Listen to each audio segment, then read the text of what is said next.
Hi, we're out here on a cloudy summer day in Vermont at the Camel's Hump View Trail, and I'm here with my friend and fellow naturalist, Kathryn Wrigley.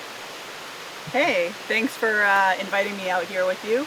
I'm the Forest Recreation Specialist out of the Essex Junction office for the Department of Forest, Parks and Recreation, which means that I get to help manage recreation on state lands in northwest Vermont, including all of Camel's Hump. So, Yay! Well, so we're here to slow down. You know, it's summer, it's a time that you can spend leisurely time outdoors, and naturalists in general need to and want to learn to observe nature. And sometimes there are practices that you can use that really slow the pace. And also we're going to introduce some activities that are fun for children because this is a trail that will accommodate families. So let's go sign in. great.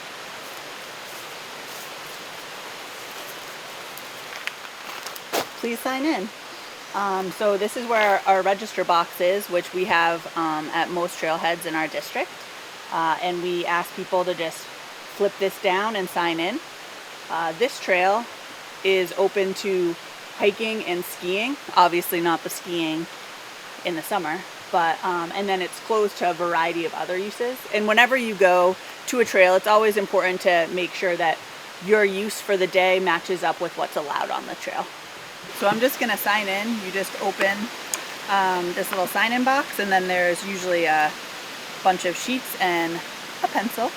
The reason that we have people sign in is because it not only helps us understand the use of the trail, which can help when we're trying to get funding for projects to improve trails. It's also a way to help our search and rescue teams, not necessarily on Camel's Hump View Trail, but on the Long Trail, Appalachian Trail, or other remote trails. When people sign in, it's a way for us to sort of know where they might be in the woods. So I'll just do this. It asks for the number of people, number of dogs, and where you're coming in from.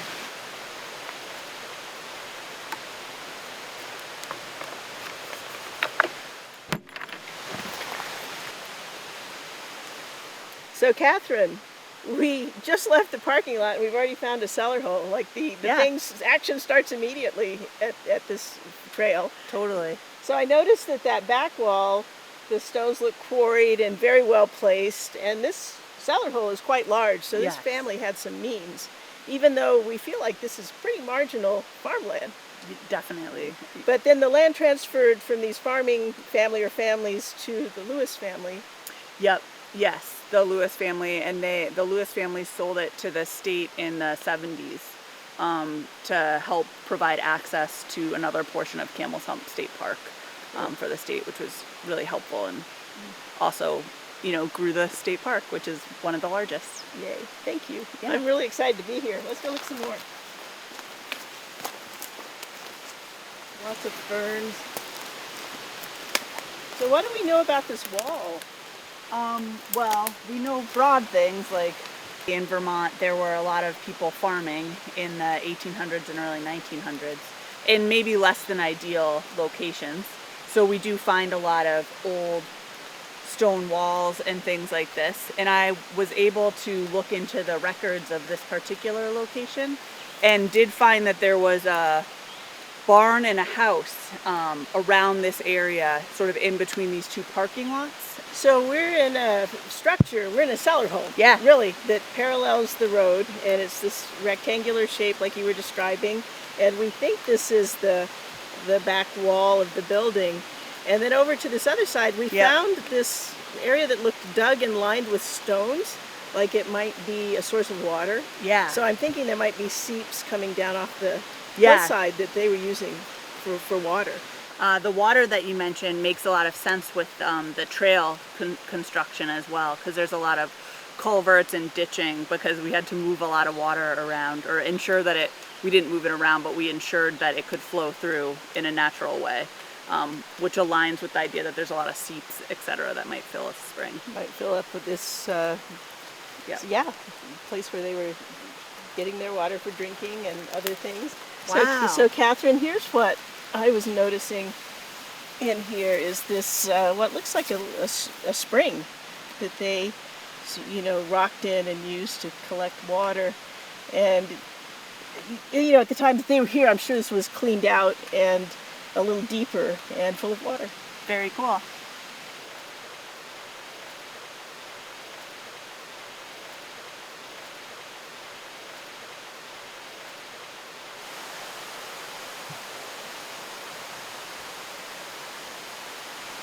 So we're still just at the beginning of the trail, and we had to stop and notice this apple tree.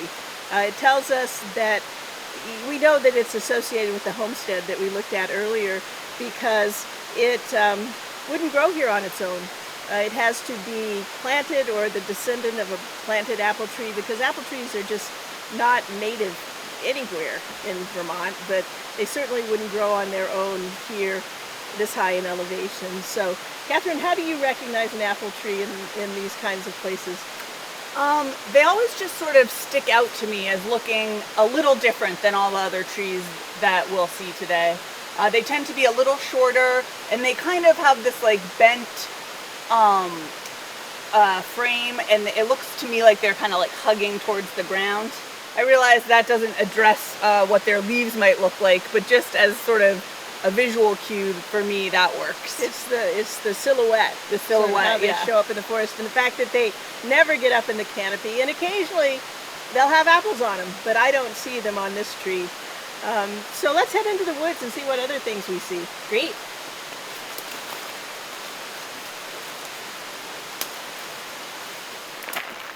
So up here, over on the left, you'll notice that there's There's some camping. Yeah, there's some camping, and that's been our Vermont Youth Conservation Corps, VYCC. They had a crew up here for the past 3 weeks working on this trail, which is why it's resurfaced so nicely. Yes. And they actually just live in the woods, so they sleep here, they eat here, they wake up here, and that's how I started. I started on a corps in Montana, the Montana Conservation Corps. So it's just such a great way to not only learn new skills about living in the woods, but work on your group Yes. dynamic skills as Your well. emotional intelligence. Exactly. So is there a chance we'll run into them out here? Yeah, I would say so. They're usually somewhere on this trail. Okay. Yeah. All right. Well, I look forward to meeting them. Great.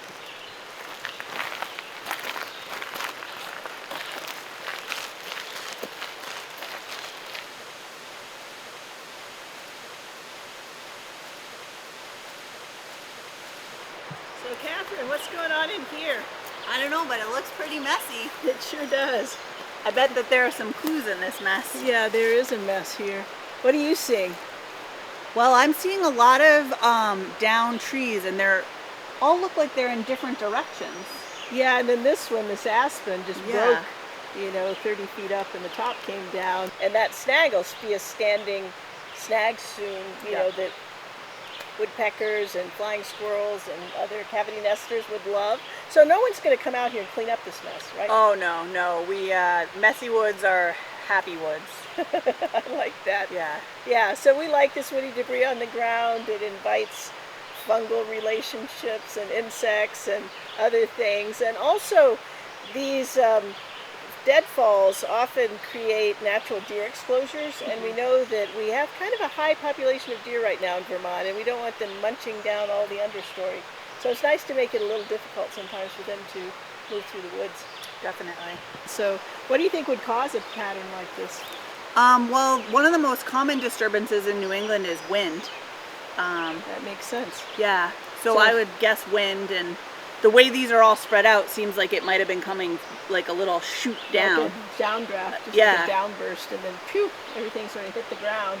Some of them seemed like they went down as living trees, and some of them were knocked over as dead trees. Yep. So it's just sort of an interesting, complicated pattern, which has created a gap that Yes. new life can come up in. Exactly. But I think one of the striking things for me is we're just off the trail. It's a short little trail, but life goes on all around us. Definitely. It's worth slowing down, finding things as you walk through the woods. Yeah. That's one of my favorite things about this trail, like you keep saying. Just You keep seeing more. Yeah. And you said you come back and you see new things. Yeah. So sometimes it's nice to revisit a spot. let's keep going. Let's move on.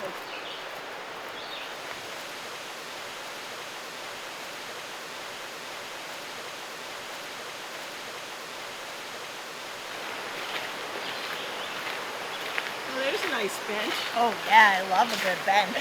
It looks like someone just stained it. Yeah, this is one of the things that the VYCC crew Well, did. you sat right down, but it's dry, right? Oh yeah, it's wet just because of the rain. So, how many benches are out here? I always forget, it's 5 or 6. Okay, well, I've counted them too many times, I guess, at this point. But they provide great stop spots for kids or people who are a little older and want to rest, or, you know, people like us who are just out here to, you know, really soak in the moment. trying to slow down, huh? Yeah. I like that about today. So one of the ways, Kathryn, that I like to use to slow down in the woods is to tune into my senses. Ooh, tell me more. Yeah. So I'm going to have you close your eyes. Okay. Okay. What do you hear? What's the farthest thing you hear? Water. And maybe a bird. There's a bird that sounds far away. Yeah, I hear it. It's a red-eyed vireo. They're always, look at me in a tree over here. They talk all day long. They're kind of cute, though. They do have a red eye. Do you hear anything close? Well, I do hear closer water. There's water that feels like it's right behind me, which is kind of fun to hear water far away and close by. Yeah, I feel that. We feel sort of hugged by it. Yeah. All right, what do you smell? Do you smell anything? I smell just kind of like the dampness of the forest. Like you can tell it's rained recently or been really humid for a while. Summer. Yeah. Yeah. You taste anything? Yeah, I taste something, No, what do but you I got? gotta get it. Oh, your pocket cookie. My pocket cookie. Yeah. So Yep. important to carry snacks. All naturalists carry snacks. I'm gonna have a bite too. All right, you can open your eyes now. What do you see? I see a yellow birch. I do too. That's one of my favorite trees. They're, you know, unlike other birches, they grow so old. Yeah. And their bark gets so platy, and they're just like these grandmother and grandfather trees of the forest. And they even grow out of like some of those old dead trees that we That's saw right. before. You see them sometimes stilted up like they're dancing. Yeah. It's amazing. Let's go look at this one. Let's take a closer look. So Kathryn, one of the things I love about this trail are all the different kinds of trees, and that these trees are the northern hardwood forest. Like they are the trees of Vermont, like the most common and the ones that were here historically. And one of my favorites is this yellow birch. I just love the bark. Oh yeah, it's beautiful. And the way it shimmers, a little gold. Yeah, I think that up on Camel's Hump, like in that alpenglow hour when there's like orange light on this golden bark, it's just exquisite. So Definitely. One of the other things I like about it, and it's hard to do it with this tree, but the twigs, as you know, kind of smell and taste like wintergreen. Yeah. So maybe we'll find one lower down and we can try that.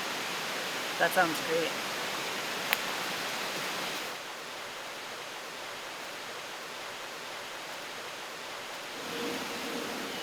So here's a red trillium that's gone by, and people are always noticing spring wildflowers, but these fruits that come on the red trillium after, see, all the petals have gone by, and here's the fruit, and it's quite amazing and beautiful.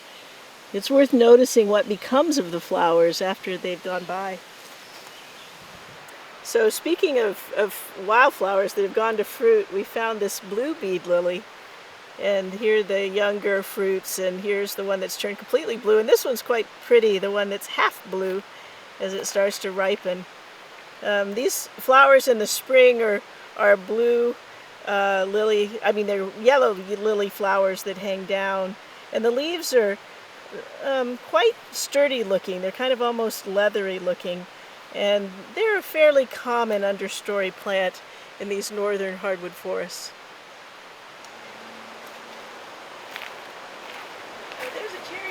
Oh yeah, let's go check it out. Yeah.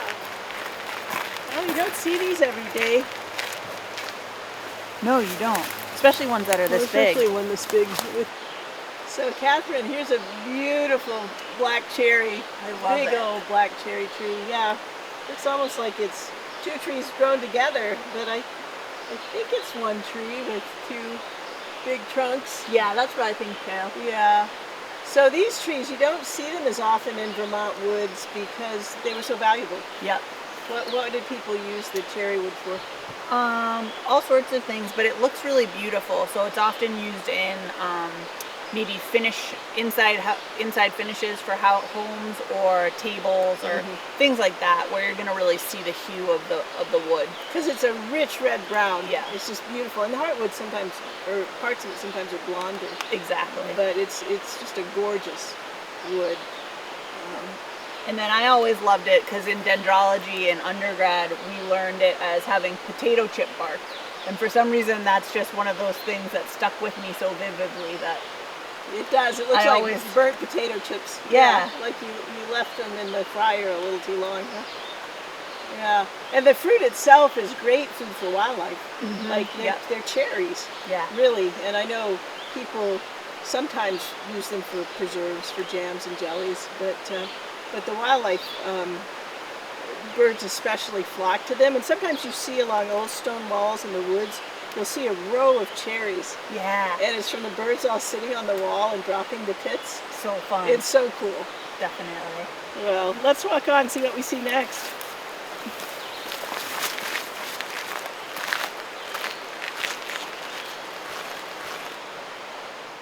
So Kathryn, when I find that I slow down in the forest, sometimes I start to notice things that I wouldn't have noticed. Look at how beautiful this fir cone is. See all the purple in it.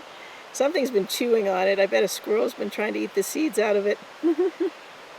But doesn't it look like something, I don't know, like a bird feather or something when you look at it up close? Oh yeah, it's gorgeous. Turn that to the wild. Where are you going now, Alicia? So Kathryn, I'm just excited about all the fruits that are coming on all the different plants this time of year. Summer's really the fruiting season. You know, spring is for flowering, summer is for fruiting. I just love looking at them. And this is Hobble Bush. You know why it has that name. Is it because I trip over it? It's because everyone trips over it. Walking through this when it's in the understory is really a hobbling experience. It's humbling too. You feel like you're going to fall every second step. I love the buds on this one, especially later in the season. They just sort of come together like hands. And they're fuzzy. They are fuzzy, and they're kind of like pretty rusty brown.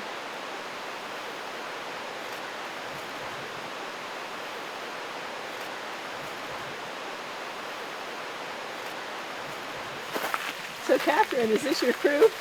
Oh yeah, great. Look, I was telling you they were out here. This is the Vermont Youth Conservation Corps that FPR is sponsoring for this trail work project. Hi guys. Hi. Hello. What have you been up to this morning? So we have spent the past 3 weeks putting this gravel down to make the trail more universally accessible. Cool. And what's with all the tools this morning? So we're a trail crew from the Vermont Youth Conservation Corps. So we've just been doing trail work here at Camel's Hump State Park. And you're clearing overhanging branches, or what are you doing with these? So yeah, we're clearing the corridor so that way people can walk and ski through this area and not hit branches while they're doing it. Cool. Yeah. That sounds better. And then you mentioned that you've been here for 3 weeks. Were you all camping out here? We've been camping out here, eating out here, everything. Yep. Great. Well, thank you. I'm just getting introduced to this trail, and I'm really excited it's here. I really appreciate your work. Thank you. Thank you. Yeah.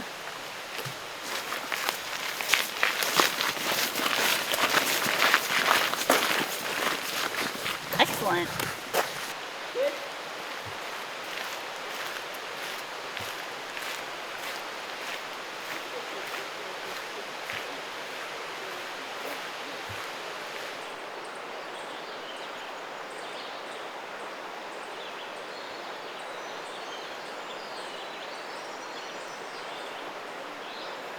So, Kathryn, I'm noticing as we go down the trail, I noticed that we started to get this big hill. Oh yeah. You know, next to us, but it's got this steep slope to it, and I'm noticing something about this beech tree. But could you talk a little bit more about beech, and then we'll Sure. talk about that pattern? So this is a beech tree. This one here looks like it's sick. All these little pock marks aren't bare scratches or aging of the bark like some other trees. As they grow older, their bark ages, but beech tree isn't one of those types of trees. It would normally just have smooth, sort of elephant trunk-like bark, but this has beech bark disease, which is actually involves an insect invading the tree and creating fissures or some other mechanism, which then allows one of two types of funguses to grow in it. There are two types of funguses that are both called neonectrias, and they're what produces these annual cankers, and the cankers continue every year to accumulate. So it's a insect plus a fungus, and that's how we get this. The thing that you might have noticed, which I also noticed, is it's quite curved down here. Alicia, is that what you were pointing out? Yeah, that is what I was pointing out. And one of the things I notice, or I understand from that, is that this tree is on unstable ground. So it's sliding down slope, and it keeps having to create reaction wood to keep going up toward the sun. Yes. And so my question then is, what is this slope made of? And I see that it's all at generally the same angle. Yeah. And I don't see bedrock outcropping. So let's dig into it and see what we find. Great.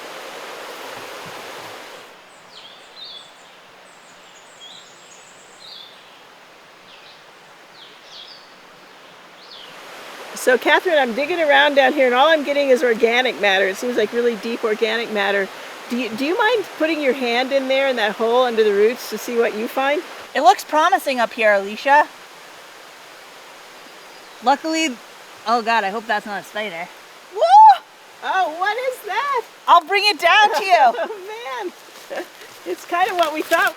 Look at that. That's like pure sand, which really explains why it just has this look of unconsolidated material. Like the trees are all trying to root in this, and at the same time gravity is trying to pull them downhill. So where do you think all this sand came from? I'd have to guess glaciers.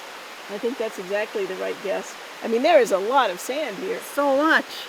It was sorted by water, because we know the large material was dropped further uphill, and the fines washed out into a still body of water. And this is what you find right on the edge of where a big river hits a lake. So we're above the glacial Lake Winooski, but something was pooled in here that created this hillside, and it's just always fun to see what's going on underneath your feet. Totally. I guess we discovered a secret beach. We discovered a secret beach or delta. Something washed right into a quiet lake. Well, let's head back down to the trail and see what we see next. Great.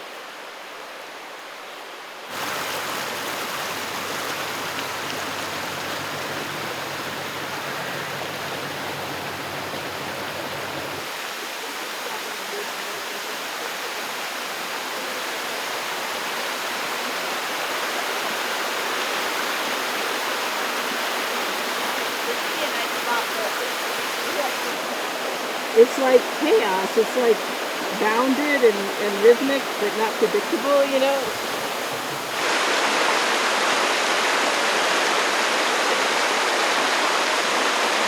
This would be a nice spot to try out a sit spot. Yeah. I think so too. When I think about sit spots, Kathryn, I think about a place that we return to over and over through seasons. Really notice the changes around you. It's sort of a way to observe phenology. Yeah. Observe seasonal changes, and also when you sit still for more than 20 minutes in a place, the bird life returns. Sometimes an animal will walk by. You know, it's just sitting quietly somewhere invites nature to resume. And sometimes you hear silence when you arrive, and then you start to hear more sounds. So this book is beautiful. Can you talk a little bit about your sit spot practice? Yeah, I was introduced to sit spots when I was in grad school, and as an assignment, we had to pick a sit spot and sit there weekly and record it for a whole semester, which was enough to see summer, fall, and winter. And I chose my backyard, and it was glorious. I'd go out there once a week and got really obsessed with the squirrels who lived in my backyard in Burlington, and noticed a lot of bugs and a maple tree and just all sorts of things that before I had just thought of my yard as this place, and it was a really great way to sink into the place a little more. So you can do the same thing on your favorite trail and come back there once a month and see all the different things that change throughout the year.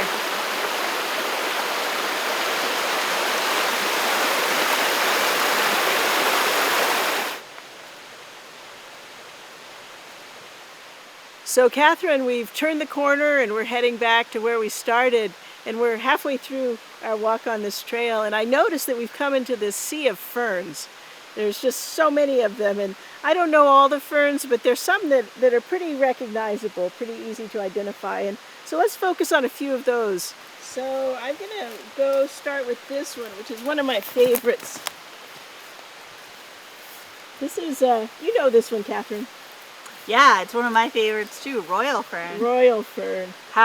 What helps you figure this one out? Well, I don't know. It's partly that, you know, a lot of ferns are just sort of cut, like their fronds are cut into different pieces, and this one's, you know, mostly just got these little pinnae that are coming out of it. It looks sort of like, I don't know, like a little baby tree maybe? What do you think it looks like? Yeah, it almost doesn't look fern-like. Exactly. That's a good point. And one thing I do know about royal fern is it means that we're in a wet place. Yeah. Which works with all the water we've been seeing and hearing. And so over time, this spot, the moisture comes down off the hillside and gathers here. And so this is one of the wet-loving ferns, and then there's another one that I saw that we should go look at.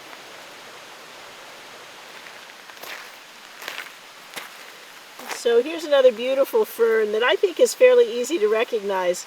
It looks to me just sort of like antlers. It's not very lacy.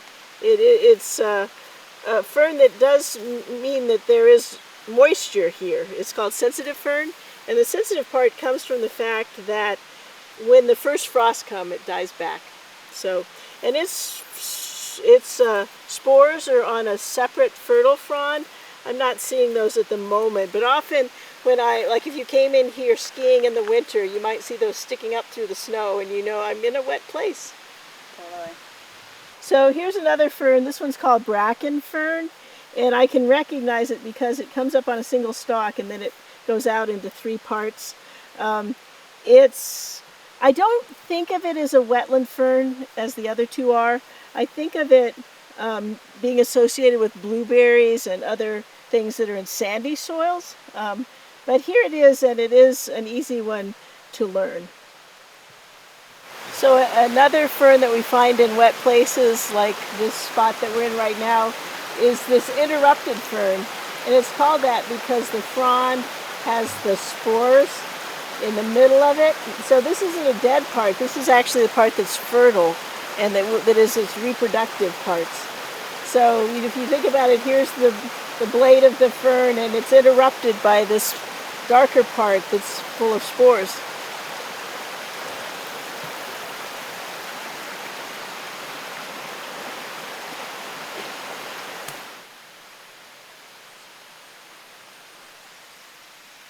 Hello! You're hearing me through a culvert. You can see me so clearly because VYCC did a great job clearing these culverts out 2 summers ago. They were put in place in the 90s when we first built this trail, and they're an important part of how to maintain water quality and a steady trail bed. I'm actually sitting over here in a ditch, so this side of the trail is ditched, and then the water crosses over under the trail through these culverts. You might notice around the mouth of the culvert on your side that there are a bunch of rocks that look like they've made a little house. Those are called headers, and they're to help protect the ends of the culvert so they don't get smashed in over time.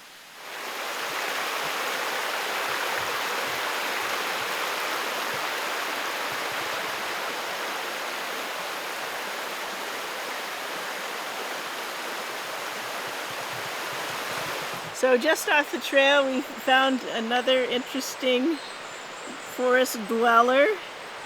This is actually a flowering plant. People call it dead man's fingers. You can see it looks a little like a curved pipe hanging down in the forest here. And you know, it will become more upright as the season goes on. So this plant is a true flowering plant. It has all the parts of the flowers of flowering plants. It's not a fungus or some other organism, but it's living off the life around it. It's not using chlorophyll to produce the energy that it needs. So it has this sort of ghostly look since it's not green. And people do call it dead man's fingers or sometimes ghost pipe. You know, it hangs downward. So it's just a fun thing. And as the season goes on, it'll become upright and it turns brown. And so you see them sticking up out of the ground later in the year.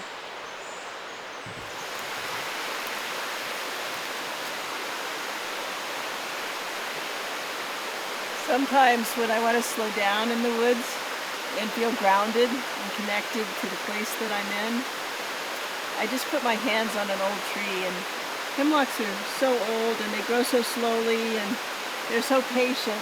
I feel like if I just breathe with a hemlock, I get a different sense of the pace of my life.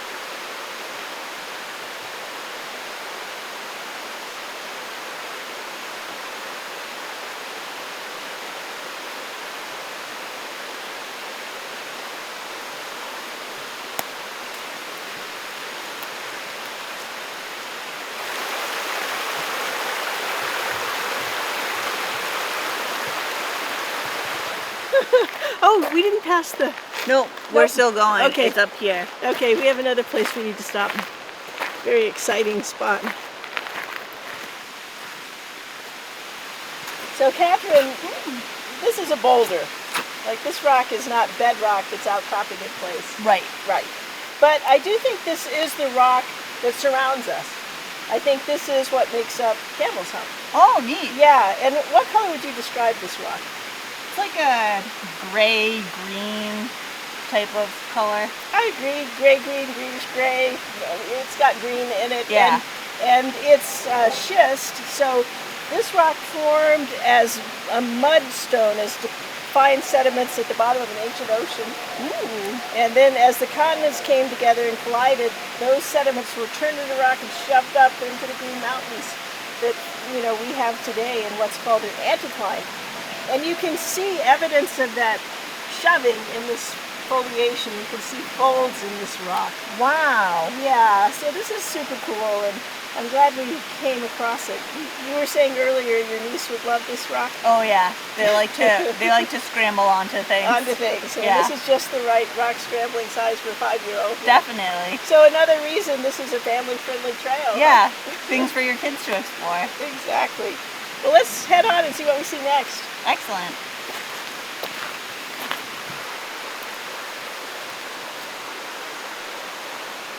Great. Oh, look, cedars. Oh, this is a cool spot. It is.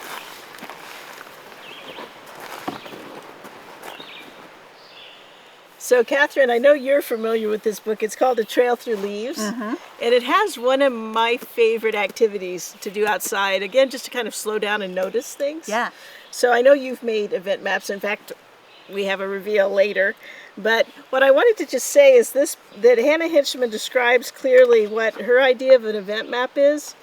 And she talks about it as one of the best ways I've found to participate in the world of events. So you go out on a trail and you're not making a map that's to scale. Right. You're not trying to recreate the landscape, but you're stopping and noticing the things you notice, and you're drawing them, and you're, you know, bringing life to your adventure. And to me, it makes me think about ancient cultures like Aboriginal song lines, where they sang their world into being by stopping and noticing and walking certain routes through the landscape. One of the things I like about the example she gives here is that she also did a sound tapestry. Ooh. So she made symbols for the noise of someone walking through grass, or a bird's alarm call, or a crane call, or a mosquito just buzzing in her ear. So there, you can. It doesn't have to just be images. It can be. I mean, it can be sounds. It can be all kinds of things. So you worked with your nieces I did. and made an event map to this spot. So can we see what you highlighted? Yes. I highlighted a few things we didn't get to go over today, but I highlighted the stone foundation that we found, all the trees that were knocked over. This is the VYCC crew with 6 people. My nieces are good at people. And the beech bark disease, the yellow birch, the black cherry, the sand that we found. Oh, right, yes. Our sit spot over on these rocks near the bridge, the culvert that I talked to you all through, the amazing folded rock, all the ferns we found. And then we weren't able to do this today, but we did talk about rocks quite a bit, so I just drew some rocks here because we kept talking about them. And then this is our big reveal at the end, but this has to do with where we're sitting now. So cool. So you have a history with this trail. You've been coming out here for many years. Yeah. Tell me, what is it about this trail that you most love? Well, one of the first times I came here, I didn't love it as much as I do now, but I love it because of like what we've been talking about. I always feel like I can slow down when I'm out here, be in the woods, feel remote. It's a short trail that's really friendly, but you're abutting Camel's Hump State Park, so you can tell that you're adjacent to tens of thousands of acres of undeveloped land, which is always a special place to be, I think. And I just love like what we saw today, you know, the rivers, all of the trees and ferns. It's just like a great place for me to slow down and refresh my naturalist self. That's amazing. And I know, like, we're in bear country. I saw that sign when we walked in. So there might be just acts of grace where something crosses your path. I mean, you're in with the wildlife. Yeah. And maybe in winter would be a good time to come back and look for track and sign of animals. And I know that other trail that we didn't go very far up does loop through a beaver meadow, and you can see other parts of this landscape. Yep. Yeah. So let's see Camel's Hump, shall we? Let's look.